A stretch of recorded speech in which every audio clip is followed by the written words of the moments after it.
এমন শাশুড়ি। আর মনে রাখতে হবে বাবা, শাশুড়ি মা হবে না জীবনে, আর বৌমাও মেয়ে হবে না জীবনে। তবে হবে না বলা ভুল, আছে অনেক অনেক পরিবারে আছে শাশুড়ি মা হয়েছে, বৌমা মেয়ে হয়েছে। সেটা যে যার আচরণের উপরে নির্ভর করে বাবা। তা এই শক্তিমার শাশুড়ি ছিল না, মায়ের মতো নয় মা।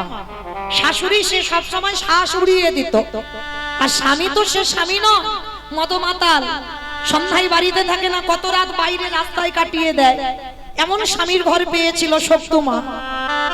কিন্তু সর্বদা সকাল থেকে আর রাত্রিতে ঘুমাতে যাওয়া পর্যন্ত মা সংসারে যাবতীয় কাজ নিজের হাতে করত, কোনো কাজের মেয়ে ছিল না।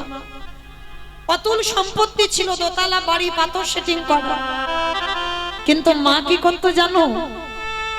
সকাল ভোরবেলা থেকে উঠে ওই যে বাসন মাজা, ঘর বাড়ি পরিষ্কার, জামা কাপড় কাচা, রান্না করা, আর সব কাজ করতো, কিন্তু সদাই অন্তরে আমার গিরিধারীর নাম করতো।